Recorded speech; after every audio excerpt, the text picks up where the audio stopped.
Ravish, other than of course जो हम बात कर रहे हैं media censorship, excessive government control, executive control over media, data privacy issues, एक मुद्दा ये भी है लाइवलीहुड का. There are so many young people across the country in different languages जिनकी who've been able to use the internet, who've been able to have the internet as a very substantial source of livelihood. आप ये बड़ा सवाल तो है ही क्योंकि हम ही लोग नहीं हैं, ज़िले ज़िले में हज़ारों लोग और ख़ासकर गृहिणियाँ ज़्यादा हैं जो अपने काम के वक्त के अलावा बहुत तरह से YouTube के कारण रचनात्मक हो रही हैं, क्रिएटिव हो रही हैं और वो पैसा भी कमा रही हैं और उसके साथ साथ इस इंडस्ट्री में बहुत सारे नए लोगों को मौका भी मिल रहा है. तो एक देश में YouTube प्लेटफॉर्म या फिर इंस्टा प्लेटफॉर्म के चलते एक क्रिएटिव एनवायरनमेंट भी बना हुआ है. अगर इस तरह का बिल आया तो अभी तक ये समझा जा रहा था कि हम 4-5 लोग निशाने पर हैं, वो तो हैं, पर अपार की बात सुनकर ये भी लगता है कि हर वो यूट्यूबर, चाहे वो किसी ज़िले में हो, चाहे वो किसी भी भाषा में हो, या लद्दाख में हो, या कन्याकुमारी में हो, या गुवाहाटी में हो, या अगरतला में हो, वो सब जिनकी संख्या लाखों में है, वो सब इस कानून के दायरे में आ जाएंगे. और सभी के लिए ये संभव नहीं होगा कि ग्रीवांस रिड्रेशल ऑफिसर आप रखें और कंटेंट इवोल्यूशन कमिटी बनाएं और वो आपके कंटेंट को पहले अप्रूव करे और फिर आप जाकर उसे अपलोड करें या टेक्स्ट को पब्लिश करें. ये संभव नहीं हो पाए. तो जाहिर है कि सरकार बनाएगी एक सारे लोगों को डरा कर रखने के लिए, या फिर उसके साथ साथ कुछ लोग लगातार निशाने पर रहेंगे, उनके चैनल को बंद किया जाएगा. इससे एक और असुरक्षा सरकार की तरफ से बढ़ती चली जाएगी कि क्या हमारा चैनल आज बंद होने वाला है, क्या आपका चैनल कल बंद हो जाएगा, आप ये मत बोलो वरना आपका चैनल बंद हो जाएगा. इस तरह का माहौल किसी भी देश के लिए, लोकतांत्रिक देश के लिए अच्छा नहीं, और ये खुद सरकार के लिए अच्छा नहीं. जैसे इस बार बजट पेश हुआ तो न्यूज चैनलों ने नहीं कहा कि एलटीसीजी टैक्स से कितना नुकसान होने वाला है, कोई फायदा नहीं है. कुछ लोगों ने कहा होगा मगर बात उतनी प्रमुखता से नहीं है. मगर इसी बात को लोगों ने ट्विटर पर लिखा, लगातार लिखा, और विपक्ष ने भी कहा, तो सरकार को भी एक ऑनेस्ट फीडबैक मिला. अगर आप डर का माहौल बनाते चले जाएंगे तो छोटी छोटी बातों से आप कहने से डरेंगे और सरकार को फीडबैक नहीं मिलेगा. अगर सरकार का कोई भी आदमी या रूलिंग पार्टी का कोई भी आदमी कैरवन का अयोध्या पर रिपोर्ट पढ़ लेता तो कुछ सतर्क हो सकता था कि इतनी धांधली हो रही है, सागर की रिपोर्ट है, कुछ ठीक कर लेते हैं तो शायद वहां पर आप अपनी हार को बचा भी सकते थे.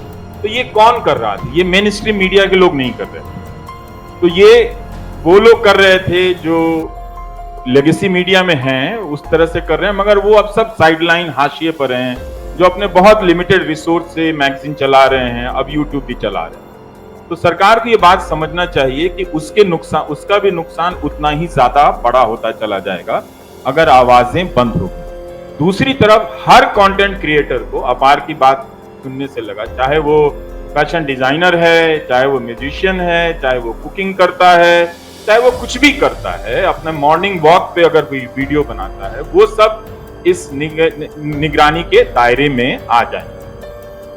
इस प्रेस कॉन्फ्रेंस का मकसद यही था कि अभी तक जो हम यूट्यूबर, जो न्यूज करंट अफेयर से जुड़े हुए लोग हैं, उनके बीच इसकी चर्चा हो रही है. पर अब मुझे लगता है कि हर वो यूट्यूबर जिसने अपना एक चैनल बनाया है, चाहे वो कोई माँ बाप भी हो सकता है जिसने अपने बच्चे के नाम से चैनल बनाया है, वो भी उस दायरे में आ सकता है.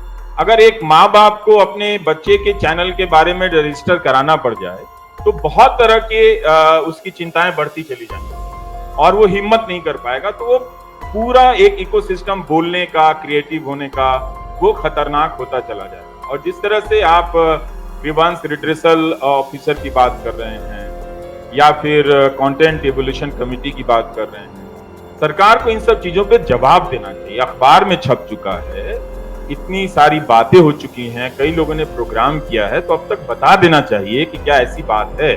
सरकार को यह भी बताना चाहिए कि उन्होंने किस किस स्टेक होल्डर को शेयर किया है. वो जिससे भी शेयर करें उनका नाम भी पब्लिक होना चाहिए। कोई बिल का ड्राफ्ट प्राइवेटली क्यों शेयर हो रहा है किसी से, वो बताएं, चैनल का नाम लेकर बताएं, अखबार का नाम लेकर बताएं।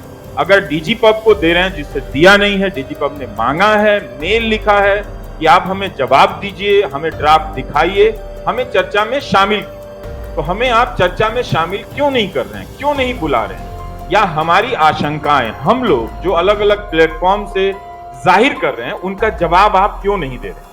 आप क्या करने वाले हमें ये तो पता चले, वरना हम यही समझते रहेंगे कि ये सारे प्रावधान जिन्हें कुछ लोगों ने देखा है, जिनका सरकार ने अभी खंडन नहीं किया है, उसके हिसाब से तो यही लगता है कि हर सरकार को दो काम करना पड़ेगा। हर जिले में यूट्यूबर के लिए जेल बनाना पड़ेगा, एक जेल बनेगी, और हर यूट्यूबर को अपने घर में एक थाना बनाना पड़ेगा। ये अजीब स्थिति हो जाएगी कि हमारे घर में 5 लोग बैठे रहेंगे हमारे वीडियो को अप्रूवल करने के लिए। हमने अपना वीडियो बना लिया, एक चला गया सब्जी लाने के लिए, या उसके घर में कुछ हो गया और वो कहा कि हम आज अप्रूव नहीं कर सकते हैं, तो हमारा वीडियो अपलोड नहीं होगा। ये सरकार कैसे इंश्योर करेगी? तो सरकार को ये बिजनेस करना भी है क्या? मतलब वो ऐसा कानून लेकर आ रही है तो इसका जाहिर है कि इसके कुछ पहलुओं को देखकर वो डरावना भी है, वो हास्यास्पद भी है। लेकिन ये पता चल रहा है कि सरकार संवाद का रास्ता इस बिल के बनाने के प्रोसेस में नहीं अपना रही, व्यापक रास्ता नहीं अपना रही है। इसमें अलग हमें ही शामिल मत कीजिए। आप कोई कुकरी शो का बहुत बड़ा है, आप उसे भी शामिल कर लीजिए, वरना ये कानून एक बार बनकर आएगा तो ये सबके लिए खतरनाक होता चला जाएगा। और ऐसे कानून दुनिया का इतिहास रहा है, जब भी आए हैं जिसमें आपके अधिकारों की कटौती की गई है, किसी भी तरह की सरकार के दौर में, वो कभी खत्म नहीं हुई। कानून का अध्ययन करने वाले, कानून के इतिहास का अध्ययन करने वाले आपको बता देंगे वो किसी ना किसी मात्रा में रह जाते हैं, उससे आपको मुक्ति मिलेगी नहीं। तो इसलिए इस दो तरह से डीजी पब ने जो संवाद का तरीका अपनाया है, बहुत लोकतांत्रिक तरीका है। हमारी संस्था आपसे बात करना चाहती है, हम सरकार से अपील करते हैं, आप वो ड्राफ्ट हमें भी दिखाइए और पब्लिक को भी दिखाइए, और जिसको भी आप उसकी कॉपी दे रहे हैं अलग से उसका नाम हमें बताइए। और जो लाखों यूट्यूबर हैं उन सबको अपनी अपने पॉलिटिकल बायसेस को छोड़ के या जो भी कर रहे हैं वो इस बिल की तरफ उनका ध्यान आना चाहिए, वरना ये एक वैकल्पिक रोजगार का साधन बना था। हम जैसे लोग, जिसे अब कोई मेन स्ट्रीम मीडिया अब जॉब नहीं दे सकता है, और हमारे साथ 7-8 लोग भारत की बेरोजगारी जो सरकार नहीं दूर कर पा रही है, थोड़ी थोड़ी मात्रा में हम लोग दूर कर रहे हैं। जो काम प्रधानमंत्री से नहीं हो पा रहा वो काम हम कर दे रहे हैं अपने छोटे से लेवल पे। अगर आप हमें बंद करने का रास्ता खोज रहे हैं तो मुझे लगता है कि अंत में आप अपने ही बंद हो जाने का रास्ता बनाते चले जा रहे हैं। ये अच्छा नहीं है। इसमें विपक्षी दलों को भी आना चाहिए, उन्हें भी गंभीरता से लेना चाहिए, उन्हें भी सरकार से, मंत्रालय से कमेटी बनाकर, शैडो कैबिनेट बनाकर संवाद करने की अपील करनी चाहिए, मांग करनी चाहिए। वरना अगर ये कानून किसी भी रूप में पास होता है, जैसा अभी तक हम लोग पढ़ रहे हैं, और सरकार कोई जवाब नहीं देती है, तो ये आशंकाएं भी बनी रहेंगी। भले वो सरकार इस सत्र में ड्राफ्ट पेश ना करे संसद में, या शीतकालीन सत्र में ना करे, मगर उसके बाद भी करे, लेकिन इतने दिनों तक इस तरह की आशंकाओं में रहना, ये अपने आप में यातना है। बहुत सारे लोग अपना विस्तार नहीं कर पाएंगे, बहुत सारे लोग जो एक दूसरे के साथ एक्सपेंशन करना चाहते हैं, इसमें बहुत सारे जॉब अपॉर्चुनिटीज बढ़ सकती है, ये सारी संभावनाएं खत्म होती जा रही है। आखिरी बात एक ही कहना है कि ये जो लेगेसी मीडिया है, जो पहले से चला आ रहा है, वो क्यों शांत है? क्या वो अपनी आजादी, क्या वो इन बातों के लिए आशंकित नहीं है? क्या वो हमारे लिए चिंतित नहीं है कि अगर वो इस दायरे में, इस खित्ते में अगर आवाज दबा दी जाएगी तो एवोल्यूशन कमेटी थाना खोल देंगे हर घर में, हम कहाँ बिठाएंगे? अपने बैठने के लिए तो जगह नहीं है, उन 5 लोगों को कहाँ बिठाएंगे हम बताइए?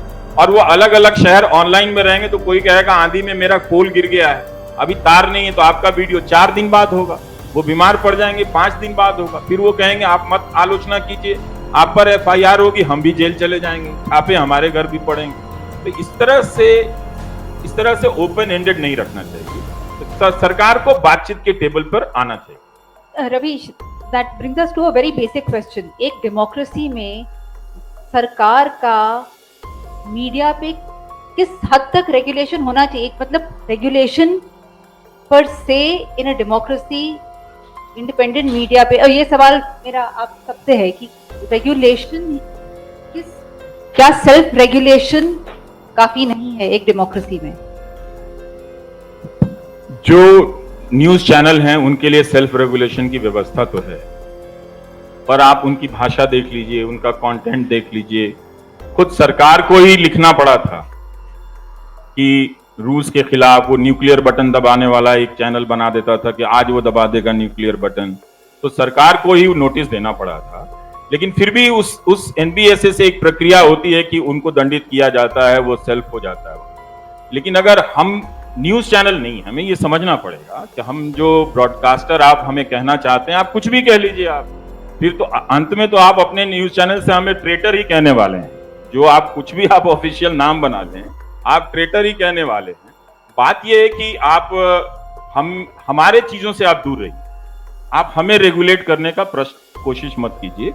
हमें पता है कि क्या गलत है क्या सही है, और इस वक्त हम जानते हैं कि बहुत सारे कानून हैं, अगर हम उन दायरों को तोड़ेंगे तो उसकी सजा हमारे लिए भी उपलब्ध है। तो हम वैसे भी अपने कहने में सतर्क रहते हैं, लेकिन हमारी आलोचना को, हमारी क्रिएटिविटी को, हमारे सटायर को अगर आप कंट्रोल करेंगे कि ये सरकार के खिलाफ है, ये इसके खिलाफ क्यों नहीं है, इसमें सरकार को नहीं पड़ना चाहिए। इसमें सरकार को अपना दूसरा काम करना चाहिए। इतने बड़े इकोसिस्टम में, यूट्यूब में लाखों लोग इस वक्त अपना चैनल बना रहे हैं, अपने भविष्य का रास्ता देख रहे हैं। उनके भीतर अगर आप असुरक्षा पैदा कर रहे हैं किसी भी तरीके से, तो मुझे नहीं लगता कि आप देश की चिंता को लेकर या सीमाओं की सुरक्षा को लेकर गाजियाबाद में बैठे हुए एक यूट्यूबर को आप कंट्रोल करना चाहते हैं। आपकी चिंता कुछ और है। आपने गोदी मीडिया के जरिए कंट्रोल करके देख लिया, उसका कोई रिजल्ट नहीं निकला। अब आप चाहते हैं कि दर्शकों ने एक नया मीडियम खोजा देखने के लिए, वो देखना चाहता है भारत का दर्शक, तो वो आप उसको कंट्रोल करना चाहते हैं। तो आप कंट्रोल मत कीजिए, बल्कि गोदी मीडिया से भी कहिए कि तुम भाई 80-80 इंटरव्यू दिया है आपको, आप आते इंटरव्यू करने के लिए, ढंग से सवाल तो पूछ लीजिए ताकि हमारी भी इज्जत रहे और आपकी भी इज्जत रहे। उन्होंने तो कोई सवाल किया नहीं 80-80 इंटरव्यू में। तो कंपटीशन हो। गोदी मीडिया को किसने रोका है कि आप अपनी विश्वसनीयता हासिल करने के लिए अच्छे कंटेंट बनाइए। आप हमसे भी, आपके पास तो हजारों टैलेंटेड लोग हैं, इक्विपमेंट्स हैं, मशीनरी है, आप हमसे बहुत फास्ट बना सकते हैं। तो कंटेंट का कंपटीशन हो, ऐसा माहौल बनाना चाहिए सरकार अच्छा को। सवाल है, किसने रोका है? अच्छा सवाल, वो कर ही नहीं सकते। तो इसलिए सरकार को कम से कम इसमें जनता का बहुत बड़ा लॉस होने जा रहा है, क्रिएटर का ही नहीं। हमने अभी उस पहलू पे बात नहीं की है। विपक्ष की आवाज खत्म हो जाएगी, और दूसरा पहलू जो भी है, दूसरा स्टाइल जो भी है, वो देखने का उसका अधिकार छिन जाएगा। तो एक तरह से आप जनता से ये कह रहे हैं कि हम इन लोगों को बंद कर देंगे, लेकिन हम गोदी मीडिया का कंटेंट और खराब होने देंगे, और आपको यही देखना पड़ेगा। तो अंत में जो मुझे समझ में आता है कि ये बात 100 या 10 नाम, अजीत अंजुम, अभिसार या आकाश या इन नामों को बंद करने, ध्रुव राठी, इन नामों को बंद करने की बात नहीं। मुझे लगता है कि वो लाखों दर्शक, करोड़ों दर्शक जो हैं, जिन्होंने गोदी मीडिया को नकार दिया है, ये उनको सजा दी जा रही है, और उनको एक तरह से ये इंफॉर्मेशन का, एक तरह से जो कंट्रोल्ड इंफॉर्मेशन है, उसका स्लेव बनाया जा रहा है। तो जो भी ऑन टेबल दिख रहा है इस वक्त, वो बहुत ही डरावना और हंसने वाली बात ये है कि सरकार ऐसा क्यों सोच रही है, और वो भी 10 साल के बाद जब सरकार ने इतना सब कुछ देख लिया है, तो उसको ये सब नहीं सोचना चाहिए। अपनी उदारता को थोड़ा मौका देना चाहिए कि क्या वो अब उदार होकर भी देख सकती है, क्योंकि उस गोदी मीडिया के चलते ही सरकार का ज्यादा नुकसान, जो भी नुकसान हुआ उस गोदी मीडिया के चलते, क्योंकि कुछ भी चलता है जनता को विश्वास नहीं होता। तो इसका हम क्या करें? इसका बदला आप हमसे मत लीजिए कि आप हमारा गला दबा दीजिए, आप हमारा मुंह, हमारी जबान बंद कर दीजिए, ये मत कीजिए। उनको जरा कहिए कि भाई आप पत्रकारिता कर लीजिए, ये मत कीजिए। जैसा कल एक चैनल के एंकर को उसी चैनल के ट्विटर हैंडल से कहा गया कि हम अपने एंकर से सहमत नहीं हैं, तो ये प्रक्रिया थोड़ी और व्यापक होनी चाहिए कि एंकर भी कहे कि हम अपने चैनल के गाइडलाइन से सहमत नहीं है, हम अजीत अंजुम के प्रोग्राम से सहमत हैं। तो फिर बात थोड़ा डेमोक्रेटाइज होती है, फिर पत्रकारिता भी बेहतर होती है। कहीं भी अगर पत्रकारिता बेहतर नहीं होगी, वो समाज कभी अच्छा हो ही नहीं सकता। हम हमेशा अंधेरे में रहेंगे। इसी विश्वसनीयता के कारण तो विनेश फोगाट के मामले में इतने सारे डाउट्स हो रहे हैं आप बहुत सारे ओलंपिक्स के नियम समझा दीजिए, सब कुछ समझा दीजिए, पब्लिक समझ भी जा रही है कि हाँ वहां नियम सबके लिए बराबर होता है, कोई भेदभाव नहीं होता है। लेकिन ऐसा ये इन्हीं लोगों के कारण है, क्योंकि इन लोगों ने कभी भी जो हमारी महिला पहलवान है उन पे जिन पे आरोप लगाए, कभी उनसे ठीक से सवाल नहीं पूछा। अगर पूछा होता तो दर्शक के मन में एक भरोसा बनता कि ठीक है ये मीडिया है, ये पूछ रहा है। अगर वो भी ना हो, ये भी ना हो, तो उसके जीवन में ज्यादा अंधेरा पड़ जाएगा। और वो लाखों करोड़ों लोग जिन्होंने मुश्किल से इस गोदी मीडिया के जाल से अपने आप को मुक्त किया है, सरकार उन्हें मछली समझ रही है कि हम लोगों की जुबान बंद करके उन पे जाल फेंक के उनको पकड़ के वापस गोदी मीडिया के टेबल पे पहुंचा देंगे और उन्हें मजबूरी में देखना पड़ेगा। मुझे नहीं लगता कि जिन दर्शकों ने बहुत मेहनत से गोदी मीडिया को छोड़ा है, अब वो अपनी अपनी इस तरह की गुलामी को पसंद करेंगे। वो भी अब सरकार से कहेंगे कि आप जो कर रहे हैं गलत कर रहे हैं और आपको इन 4-5 लोगों से ऐसी क्या दिक्कत है। पर ये तो मामला आप लोग जैसे बता रहे हैं, ये तो कोई भी, अब तो मान लीजिए अगर हम करंट अफेयर्स ना करें, कुकिंग शो करें, वो भी आप उसमें आप हमें जीने नहीं देंगे। तो क्या आपका ये लक्ष्य है कि आप हमें भूखे मरते देखना चाहते हैं? इससे आपको खुशी मिलने वाली है तो आप और 100 बिल ले आइए, आप कुछ भी कर सकते हैं, करते रहिए फिर।